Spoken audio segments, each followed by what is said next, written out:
Welcome back to what is becoming an annual obligation on my end to cover the previous 12 months of Payday 3's bipolar lifespan. My last video on this topic, titled A Timeline of Greed, Failure and Redemption, stretched across all of year 1 up to late September 2024. There was an optimism in the air at the time, with core reworks such as the UI upgrade scheduled for October, and the recent flurry of heists and weapon pack releases scratching an itch for that precious content we'd been lacking earlier on. I might have gone a little too soon with the redemption part of the title, bearing in mind what happened a couple of months later, but we'll get onto that shortly. This year, rather than covering a total of 4 DLC and 3 free heists, 2 character packs, 14 new weapons, alongside the addition of several highly requested features, we're instead left with just 2 DLC heists, 1 free heist, a character pack, and a couple of new, albeit free, weapons. Admittedly, they've also launched 2 new core systems in Overkills and Armor 2.0, in addition to announcing the massive Skills 2.0 roster, releasing an unknown date later in Year 3. Also, there's plenty of juicy goings on outside of the game to sink our teeth into, so expect this video to be just as content-packed as the last, just with a very different kind of content. That said, let's pick up 1 month on from my optimism-tinged conclusion during the release of the Anniversary Update Part 2. This was the final statement piece closely tied to Operation Meditbag, ignoring the fact they've swept the whole offline mode thing under the rug, bearing in mind they can't seem to fathom an affordable design that moves our progression and inventories off a server. That aside, Core Update 11 brought with it a new UI, visually sleek menu presentation, and the long-requested return of CrimeNet, a functional server browser and immersive heist selection menu. It was a foundational update in many ways, as we were no longer reminded of those launch day blues every time we turned on the game. On the positive side, this update also added a number of new weapon animations for free, as once more that team continued to showcase its somewhat wasted talent, in addition to a series of classic themed Twitch drops and cosmetics, taking us back to happier days with Deathwish masks and golden spoons. Despite no new content or balance shifts, the player numbers peaked at over 2,500 on PC, the 4th highest total of the year after the prior DLC heist releases. Unfortunately, it wasn't all roses, as it quickly became apparent just how much of the UI overhaul was set dressing, with many of the most highly demanded functional features, such as filterable inventories, straight up missing. The CrimeNet map is cool, but it's also inferior to Payday 2's in effectively every way when it comes to lobby filtering. That's without even getting into the social features they added. Host kick was obviously important, with online lobbies often taken hostage prior to its addition, but the implementation of VoIP was beyond terrible.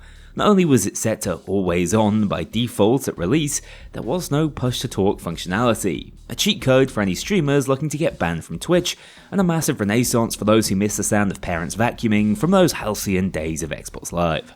The entire update was a case of style over substance, with that sheen wearing off incredibly quickly. Hell, as I understand it, they also initially patched out a bootleg fix that was allowing DLC owners on Xbox to play the game without ludicrously long loading times, requiring them to walk back the patch a couple of weeks later because they still hadn't solved the core problem. This is after the Xbox Game Pass deal ended, already neutering that portion of the console player base. Moving into November, the vibes did not get any better. Those infamous words, "We are confident in being able to continue delivering amounts of value to our players with a significantly lower level of investment," would ring true for most of the year, as we now know the team working directly on Payday 3 sat somewhere between 15 to 20 employees, a fraction of what was really required to turn things around, as was claimed to be the hope. Those amounts of value are the few heists and weapons we'd see over the coming 12 months.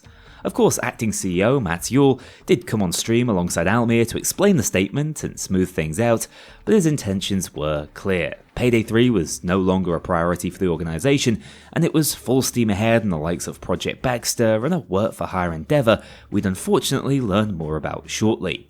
In less dire news, although it was accidentally leaked already alongside a planned holdout mode, the upcoming classic heist First World Bank saw its first teaser in mid-November. Recent hire Lil Guy G was changing up the game here, going back to a more grassroots style of background narrative marketing we hadn't seen from the franchise in a long time. By utilising a roster of named civilian characters who were threaded throughout all the marketing material, not too dissimilar to say Bobblehead Bob, the bank heist was foreshadowed a couple of weeks prior to launch. A secret was also announced to be tied to the heist, although we were warned this wouldn't be the return of Overdrill and not to expect it until 2025. Sadly, in 2025 we've not been given the courtesy of a similar warning, as the secret trail has run dry for quite some time now, and I'm starting to believe it might not be really real this time around. In addition to the secret, leaderboards were also added in December in an attempt to give the few hardcore players who had already maxed out their renown levels something else to chase. Sadly, there's not much to these. They're rolling weekly leaderboards, which I imagine was done to discourage cheaters from ever bothering, but that also gives them an impermanence that makes it difficult for even the most committed players to really care about. It also showcases decline in interest for the game in real time, which is a little miserable. Still, First World Bank looked exceptional from what we've been shown. It was being made with the assistance of Ilya Petrusik and his company Lion Game Lion, level design veteran from Payday the Heist, and the mastermind behind some of Payday 2's most iconic experiences. Unfortunately, as seems to be the Payday 3 curse, no good news gets a chance to breathe, as goodwill is a rapidly traded commodity at Starbreeze these days. Less than a week before FWB was set to release, they announced a strategic partnership with Krafton to bring a Payday experience to PUBG. The problem being, this was the aforementioned work-for-hire agreement. Actual Payday devs were being shipped off to work on an inexplicable Payday to PUBG conversion mode instead of working on their own floundering game. This really is a microcosm for how Yule and the team seem to view Payday. Its redeeming quality was always its franchising power, not necessarily the first-party games tied to its name. We don't know what this work will amount to. PUBG retains high interest in Asia, but doesn't really have a shared market with Payday, so I never saw the business case for it, and I'm honestly still seething they decided to ship out Payday 3 devs for this inexplicable purpose. Back to the 15 or so still stuck working on the so-called flagship title though, they got First World Bank out the door on December the 10th. This was a solid update in terms of content load. First World Bank was an impressive visual upgrade on the original and was successful in converting decade-old mechanics to fit into Payday 3's social stealth systems. In particular, I was impressed by the level design, expanding on sections of the bank such as the transition to the vault area and streamlining the escape in stealth to avoid copious bag-moving boredom. They also opened up the heist in loud, and you can see the clear passion and care that went into this remake. What I will say though is they missed the mark in terms of spawn mechanics and key cinematic moments. Also, attempts to create an RNG escape variation simply led to a more tedious process rather than enhancing the heist. Regardless, First World Bank has undoubtedly become stronger in the wake of cop spawn rebalances and offers some of the best gameplay moments in Payday 3. You really can't beat pushing your way back up to the front of the bank after clearing out that vault. Maybe, and that is a big maybe, if they can implement a compelling secret into the heist, it'll be up there with its forefathers from Payday the Heist and 2. This wasn't all Update 12 had to offer though. It was the first proper free content update in a while after they'd spent the final quarter of year 1 trying to bundle the Bad Apple campaign out of the door before they hit that year-end deadline. A new mask, outfit, and slew of sizable weapon balance changes make this possibly the most meta-defining update we've had all year, and that's including the addition of an entirely new armor system. Buffs to the Northwest and Castigo were well-deserved and long requested, as too were the clever adjustments to the Rheinfeld A80 shotgun, going from the worst weapon in the game to a top 5 primary option by increasing its pump and reload speed, as well as giving it the chance to pierce targets. Sadly, this is also the update that rebalanced the FSA 12-gauge shotgun and turned it into the semi-auto meta-dominating monster it has been ever since. Alongside making the TAS-12 an infinitely less interesting weapon, this balance pass was undoubtedly all over the place. To make matters worse, outside of some sweeping ammo pickup changes later in 2025, this is the exact state weapon balance has remained in for the past 10 months, so I hope you like FSA gameplay. Still, it was a solid enough update that actually did less for the game's player numbers than I would have expected, bearing in mind this was a major free heist edition. I think it might be an indication that updates need more than just a heist to pull serious interest, as we'd seen previous DLCs which also brought new weapons and characters to the game make a much larger dent. That was it for 2024 as far as Payday 3 was concerned. On the 16th of December it was announced that Notoriety, a Roblox game that had previously been shut down for flying too close to the Payday sun, was back and fully licensed. If you can get over the fact it's stuck in Roblox, this is actually a more than competent Payday 2 conversion, as discussed in my 2 praise-filled videos on the game. It's received more content updates than Payday 3 since its re-release in December, and is now in beta on mobile platforms. The major Payday success story of the year, if you ask me.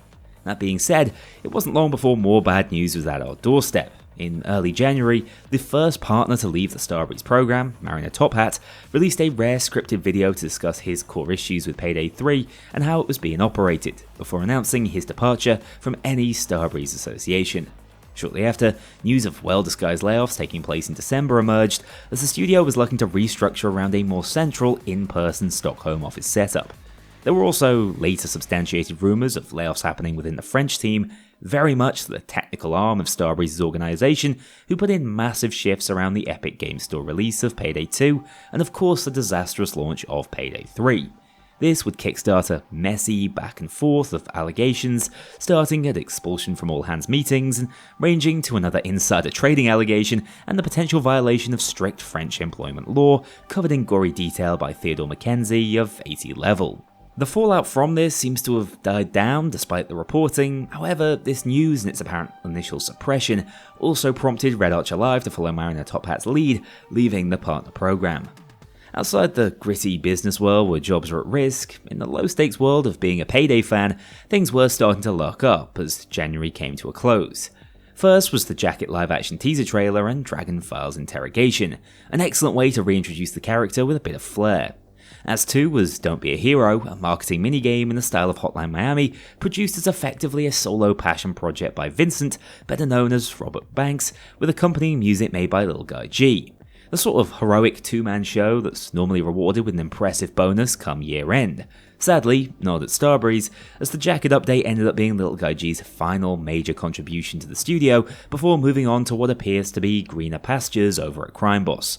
A little aside on Luke, who I'm privileged to know personally, everything he's touched has an uncanny habit of turning to gold. Throwing himself into this creative marketing role at Starbreeze was an incredibly brave leap to take, knowing the state of the franchise, and it's plain to see what they've lost since he was moved on.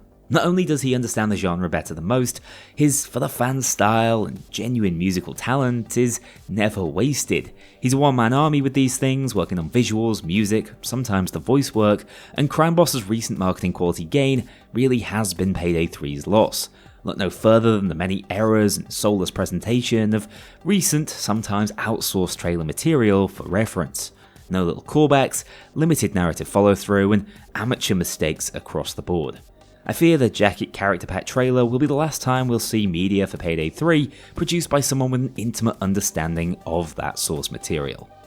That being said, Jacket's introduction was absolutely spectacular. The music was top-notch, and outside of some fears heard across smaller sections of the community regarding the possibility that Melee was being introduced and price-gated in the form of his Overkill baseball bat, for the addition of the most highly requested crossover character from Payday 2, of course the people turned out come February the 3rd. Whilst Jacket was the obvious draw, an incredibly well-done character pack at a very reasonable $5 price tag with more voice lines than any other character in the game, the free edition of Overskills gave us all something else to progress and try out. In my opinion though, Overskills were a solution to the wrong problem. They should have expanded the role-playing options with their almost perk deck adjacent buffs, instead of being linear unlocks simply designed to give players something else to progress, and push Overkill weapons back into a spot where they could retain their relevancy after a year of power creep. The lack of any build-influencing choice makes them all a bit uninteresting, but I can't deny the implementation of some of their skills is top tier. The Gray's Red Fox, Sociopath Baseball Bat, and Cluster Bombing Markham Mamba all feel amazing to use. I would just like to see them do a bit more in terms of varying up their use cases. Imagine a Red Fox line or a Thanatos line that makes it a Dozer Deleter, instead of just automatically getting both up front and never having to make a choice. Still, this was a very solid update in the community's eyes, providing us with one of the highest player peaks across the year at just under 3,000 concurrent Steam players, with likely far more playing on console, bearing in mind this closely coincided with the game's PS Plus release. Like the Game Pass deal before it, I wouldn't be surprised if more than 50% of players who downloaded the game were put off by having to create and log into a bloody Starbreeze Nebula account, the genuine bane of my existence, but by all metrics, Jacket sold exceptionally well. However, that onboarding problem wasn't just a result of people not wanting to create another cumbersome account to log into. It seemed Starbreeze's analytics were also telling them new players were dropping the game after just 1 or 2 heists, so the first of a few attempts this year to smooth out the onboarding process came in the form of this beginner's guide. Again, you guessed it, produced by Little Guy G. Not that this could possibly make any difference without signs of an update cadence that would keep people playing. And as ever, rather than follow up the success of Jacket with another haymaker, the next 3 months brought little more than an April Fool's clicker game. In hindsight, this was almost certainly a result of ongoing negotiations with the game's publisher at the time, Plaion. They understandably needed clarity on marketing and revenue expectations, and with the original contract coming to an end, it makes some sense that nothing released until that was all sorted. Unfortunately, that meant the news once again turned grim, moving away from harmless update discussions to actual talk of livelihoods. The French layoffs were once again brought front and centre, and whilst you should be able to appreciate the operational benefits of centralising operations in Stockholm, given their commitment to the studio during some incredibly challenging periods, it does seem like these French employees deserve better from their senior management. Not to mention, Mio, the game's director for most of Year 1, also announced he was leaving the company, following what was a very public demotion to senior designer in 2024. Without retreading too much ground from this video I released at the time, whether you enjoyed his designs or not, Mio was, and probably still is 6 months on, the most crucial cog in developing new systems for Payday 3. Armor 2.0 and the recently revealed Skills 2.0 are based on his design documents, and this lack of continuity at the company hurts their ability to implement them properly. The one bit of good news we did get, ironically enough on April 1st, was that after a long hiring process, the role of CEO was finally being filled by Adolf Christiansen. His work at EA, especially around monetization, has raised eyebrows, but appearances on investor presentations and even community live streams have initially indicated he might be more familiar with what games as a medium are all about, which never seemed to be his interim predecessor's best quality. The jury is still very much out, but AK, as he's known, seems to inspire more optimism in the community than what we've become accustomed to since Payday 3's launch. More good operational news seemingly followed his appointment, as on May 6th, it was announced that Starbreeze had just purchased back the publishing rights to Payday 3 via share issue, a long-term commitment to the game, franchise, and opportunity to, I quote, significantly accelerate our content development roadmap. Reading between the lines, I'd say it's clear Starbreeze believed Plaion's involvement was somewhat of a hindrance when it comes to doing the things with Payday 3 they wanted to. And almost immediately, with Starbreeze fully in control of their IP once more, they opened the floodgates on Update 14. Whilst the update itself was slated for late May, partners have been playing it since April, and as such had a lot of ammunition saved up to discuss what has to be the game's largest update of the year. Armor 2.0, the Justicar or iconic Judge Shotgun, and Party Powder Heist gave us a fair bit to work with. On reflection, I think they did go too early with these initial previews, but regardless, this low-budget marketing approach, bearing in mind we do this shit for free, was seemingly quite successful when release day rolled around. Whilst Party Powder was a Frankensteinish creation, a heist melding together almost every other prior mechanic and shoving them into 3 warehouse buildings at night, the rest of the update was a hit. Armor 2.0, despite making the game easier, was a net positive for the game, adding more interesting passives and varied playstyles than I ever expected. There are upwards of 10 viable armor combinations, and whilst each undoubtedly makes the game easier, your overall gameplay experience is likely more engaging as a result of their mechanical depth. Payday 2's impact plates were a hit, adaptive plates remain really fun to play around, and they buffed the resistances on blue plates to such an extent that, against all odds, they somehow ended up being the easiest way to play the game. It didn't all go the player's way, as much needed crew AI buffs made the solo experience more tolerable and less of a babysitting mission, while specials were buffed to finally offer a tangible threat. Snipers in particular are absolute monsters now. Cop spawn increases were also very necessary, although have led to a few additional cop AI issues, namely the one where they stare off longingly into the distance once dropped into a heist. Finally, ammo pickup nerfs, specifically on very hard and Overkill, were meant to make the ammo economy a little bit more of a difficulty factor. This finally nerfed the viability of ammo funnel and replenish, just in a more roundabout way than anticipated. Unfortunately, the FSA remains the prodigal son even after these changes. Other free content added in Update 14 include the Justicar, which just about made it out the door for free, Close Call ALADs, as well as the delivery drone for Overkill weapons, a solid addition, although I'd probably still prefer to just whip these bad boys out like the bat when all's said and done. Still, you should probably be able to tell Update 14 was fairly sizable, piling up all they've worked on across the negotiation content drought and dropping it all on us in one go. As a result, we witnessed the largest surge of players the game has seen across 2025, showcasing the potential for these long-requested mechanical tweaks as tools for bringing back lapsed players. The vibes were as solid as they've probably ever been, helped by the first optimistic CEO executive summary we'd seen in years delivered by AK. Not only was he emphasizing the importance of gradually establishing a clearer update cadence with more frequent communications, he also promised us a Payday 2 content update, intentionally or not. More on Payday 3's predecessor in a second. First, we have to mourn the departure of one of Starbreeze's longest-serving employees, one Almir Listo.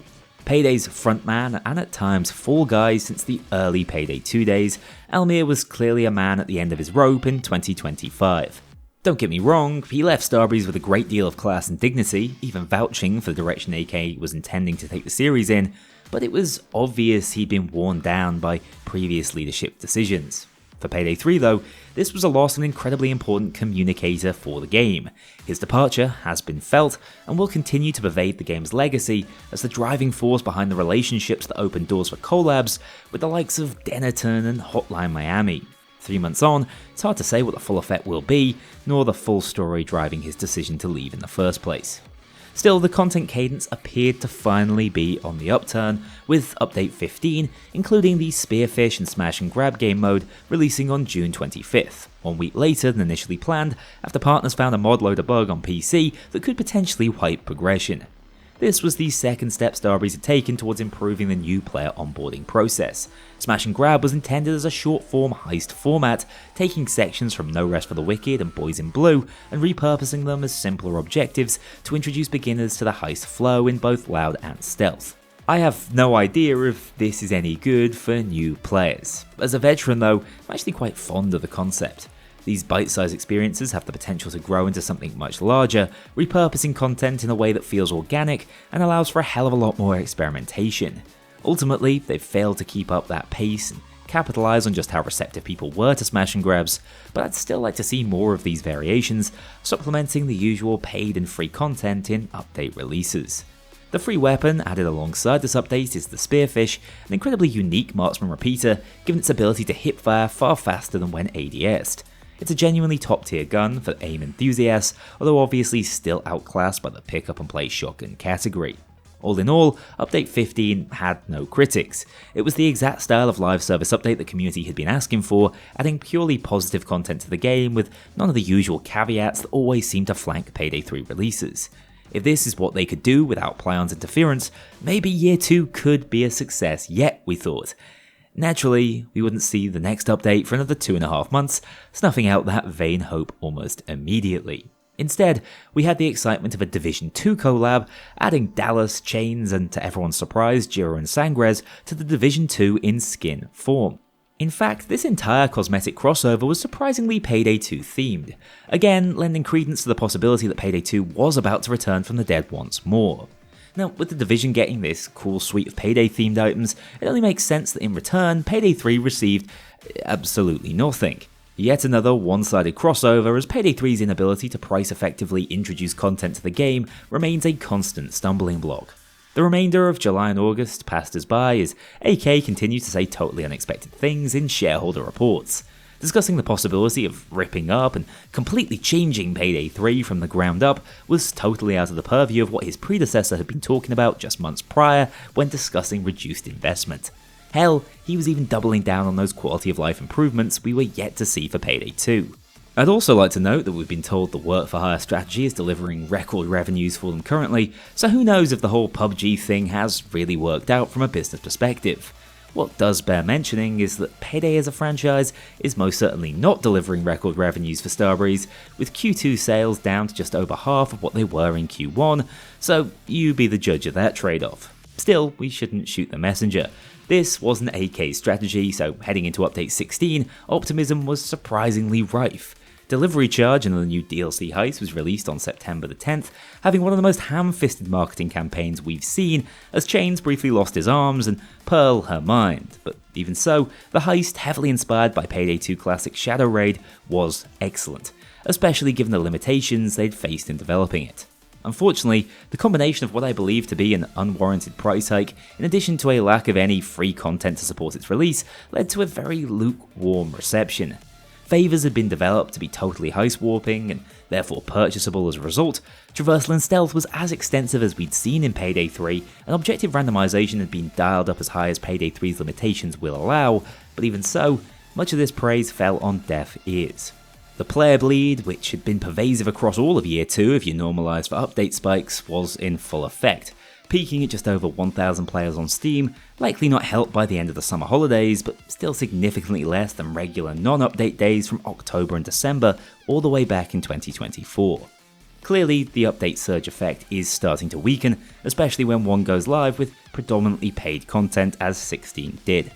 Now, in the same month I'm making this video, whilst nothing has changed inside the game, the week commencing the 22nd has been fairly eventful for Payday as a franchise. After a hilariously understated tweet on the actual anniversary of Payday 3's launch, they ponied up the real goods very quickly once the work week began. The Skills 2.0 overhaul has been revealed in its entirety, with the overwhelming response being thank God for that.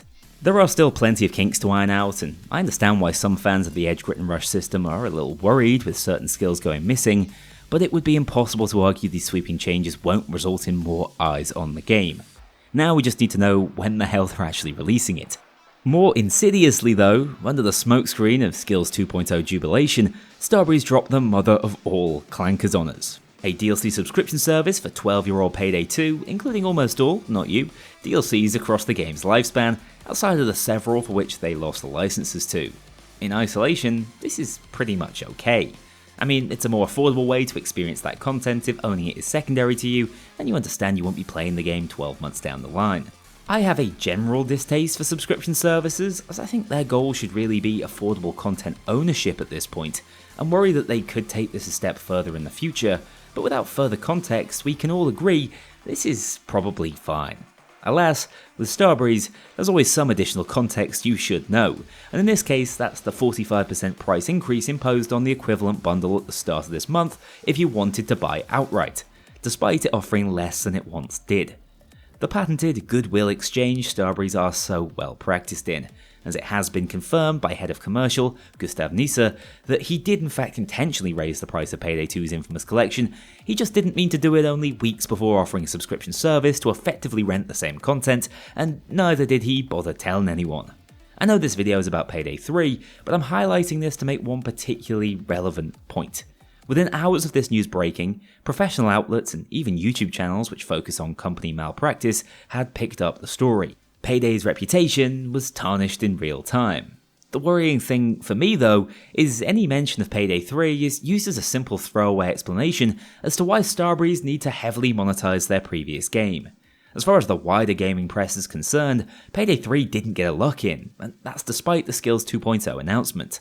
I've not even mentioned that the Payday anniversary deals right now are so poorly conceived that the Payday 3 Year 2 bundle is not even close to the cheapest way of owning all of its content. You're much better purchasing the properly bundled Year 1 edition and on sale Year 2 content separately, another likely cock-up that will be seen as customer gouging by skeptics.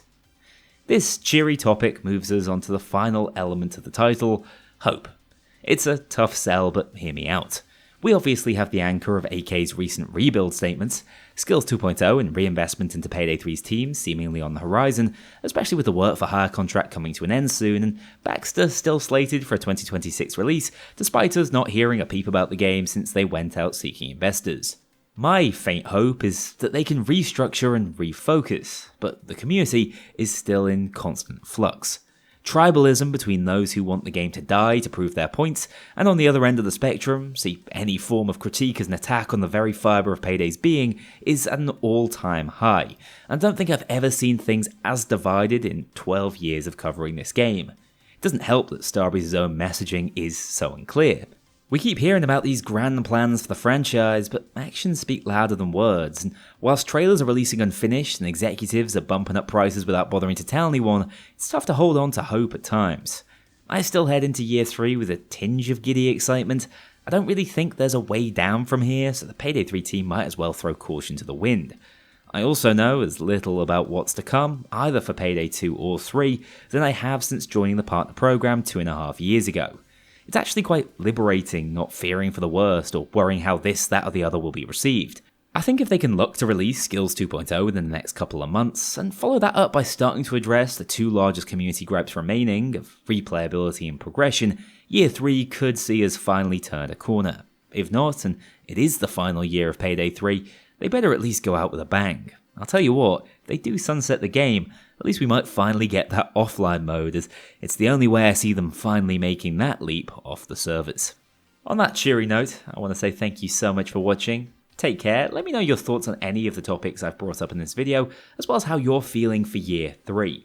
Ambivalent, optimistic, downright furious, I'm here for it all, and I'll hopefully, sticking to that theme personally, see you all in the next one.